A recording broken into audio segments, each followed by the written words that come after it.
They say that Bram Stoker was his grandfather.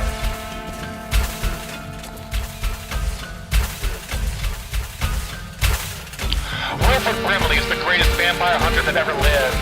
When vampires see him, they drive stakes through their own hearts, just so they don't waste his time. As a child, Wilford was orphaned by vampires and left wandering the mean streets of Palm Springs, California. He was found and adopted by an order of Hasidic monks in Santa Monica. His training started each day before the sun rose. He would cart 600-pound bales of organic hemp through the Santa Monica hills to the Hollywood sign and then weave Oneidan ornaments by hand to sell to tourists on Venice Beach. One day, Wilford wove 1,000 Oneidan ornaments in 1 hour, one-handed while doing onerous push-ups with the other, all while reciting the Magna Carta from memory.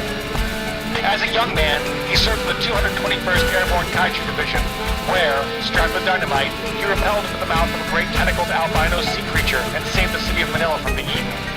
He was presumed dead until 7 years later when he was found stranded on a desert isle.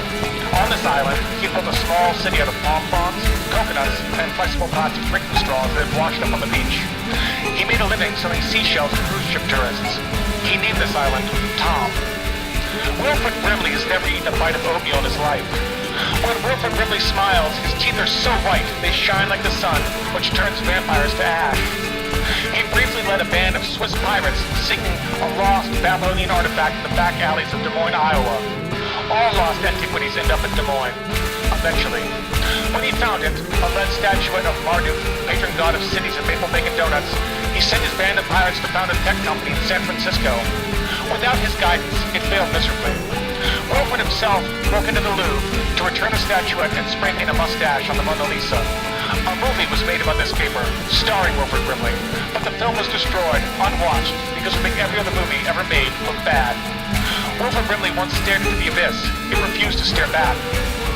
At the 1984 Summer Olympics, Wilford Brimley set a world record by destroying 220 vampires with a single stake. That's S-T-E-A-K. One vampire would have been sufficient to set this record, but there were 213 more vampires present. The remaining 6 are a mystery. Wilford eventually retired to a small cottage in the Santa Cruz Mountains, where he whiled away his days watching reruns of Dynasty and playing Manilow tunes on the harmonica. Once, Wilford Brimley kicked a vampire so hard, it tore a hole in space-time. Through this hole, Wilford traveled back to 1890, where he hunted down and defeated Dracula, the oldest and greatest of his kind. Witnesses describe the exchange as anticlimactic.